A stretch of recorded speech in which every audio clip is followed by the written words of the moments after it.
How are we doing, Beatstar fam? Ben Madsen here with another video. This time I'll be going over my thoughts on the Season 5 update.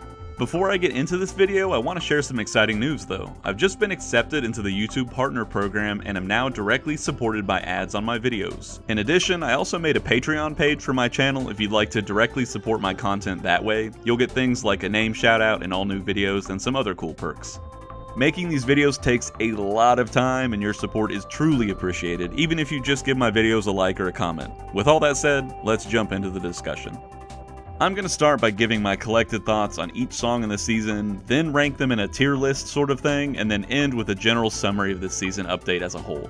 This season shook up the usual mix of difficulties, adding 4 new normal and 5 new hard songs. The first normal song I'll look at is 3 Nights. This is a really catchy song with an honestly great chart. It has the typical Beatstar progression and repetition and difficulty, but it feels natural and isn't so repetitive that you really notice it too much or get bored. There's the syncopated vocal section right when the final stage starts that initially rubbed me the wrong way, but after taking a couple minutes to study it, realized it's not as jank as my first impression and follows the vocals pretty well. The song finishes at 350 notes, which is pretty high for a normal chart. It seems like Space Ape has been trending upwards with the note counts on normal songs, and honestly I'm all for that. I'll give 3 Nights 4 stars out of 5 because while it's fun and overall pretty polished, it doesn't do anything exceptional enough to earn that rare 5th star. Next up is Insane in the Brain. There isn't a lot of music like Cypress Hill and Beatstar, so fans of this genre seem really happy with this addition. The chart is just alright. The actual rhythm of the notes is fine, but their placement is really simplified and stunts the fun factor. There are big stretches where they just keep repeating the same 2-note patterns and it continues most of the length of the song. A little variety could have pulled this one up quite a lot. I'm going to give it a 3 out of 5 stars for being an appreciated addition but underutilized. Jerusalema is a beautiful song that is truly unique in the current song library. The song itself is very repetitive, and unfortunately the chart ended up being the same way. Space Ape really seems to like repetition in the chart when the same part of the music loops, and since this whole song is so repetitive, it kinda doomed the chart from the start. Now, don't get me wrong, the chart isn't bad, and some parts, like the notorious hold swipes in the final stage, actually fit the music wonderfully. The problem is purely in the monotony, and the difficulty doesn't ramp up very much between the beginning and the end, so it just feels like you're doing the same thing for 2.5 minutes except throwing in a few swipes at the end. I'll give Jerusalema a 3 out of 5 stars for similar reasons to Insane in the Brain. It's a nice and unique addition, but was, again, underutilized. The last normal song is Perfect Strangers. Personally, this is my favorite song musically of all the new normals. It's super catchy and has fun rhythms built into it. The chart is good, I'd maybe even say very good. My personal taste would have charted it a little bit differently, but I can't criticize it too much because it did end up in a good spot. I'm giving this one a 4 out of 5 stars, but it definitely had potential for a home run. Moving up to the hards, I'll start with All My Life. In retrospect, it seems crazy there aren't any Foo Fighters songs in Beatstar, so I'm glad they added one. This isn't the song I'd have chosen, but it works well for the game and was probably less expensive than some of their more popular alternatives. I'll be honest here, I do not like this chart very much. It's just not that fun, and has several parts that are so awkward it makes it irritating to play. The double spam in the final stage is so forced, and all the swipes after it are way more awkward than fun, and it doesn't do it for me. I'm gonna give this one a 2 out of 5 because while it's tough and has some individuality because of that, it's more annoying than anything else, which is disappointing to see when they introduce a new artist to the game. Next, we'll look at Love Nwantiti, I might have mispronounced that badly, which is a cool and very chill song. This may seem silly to even mention, but man, I love the color scheme on this one.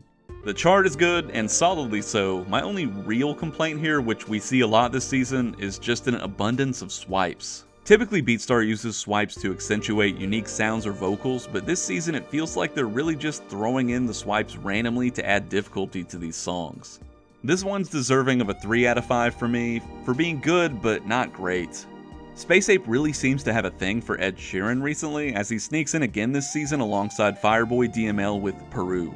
Again, I gotta give props for the color scheme, this one's really pretty as well.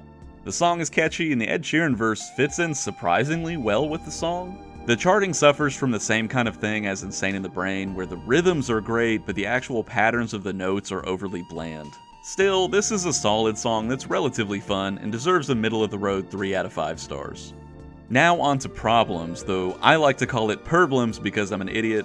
My first impression of this song were not good, but it's admittedly grown on me. The song isn't my kind of music, but it does make for an interesting chart. This reminds me a lot of Panda, and it really is like a slightly easier version of it.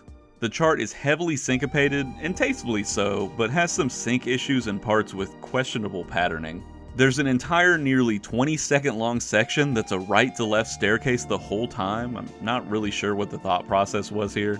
I'm gonna give this one a 3 out of 5 as well, and override my personal bias against the song itself. It's very unique and very hard to score on, but it just feels off for me, like the pieces are all there, but some are moved out of place. Lastly, we've got Ride It, and let me say in this case, I saved the best for last. This song is an absolute banger, and definitely one of my favorite songs musically in the entire game. Thankfully, the chart is also great up until the very end. This song had potential to be my favorite chart in the whole game, but again, and I keep saying this, suffers from repetition and excessive swipes. In the ending, they repeated the same pattern for a third time and threw in random swipes when all they had to do was mix up the patterning. Still, even with this criticism, it's a super fun song and easily one of my favorites in the game. I'm going to give this a 5 out of 5, and I really hope we see more songs and charts like this going forward. So here's where we're at with the season ranking list at the end. Most of the songs fall into the just fine 3 out of 5 star category, with my only real disappointment being All My Life. The normal charts were overall strong this season, with 2 of them placing in at 4 stars. Ride It stands out as the best song of the season as the lone top dog with 5. Now let's talk about this season as a whole. The biggest issue for most players is the absence of an extreme song. Space Ape has said on Facebook that the lack of an extreme song was due to licensing issues and that an extreme is not guaranteed each season. However, they said the feedback regarding the omission was noted.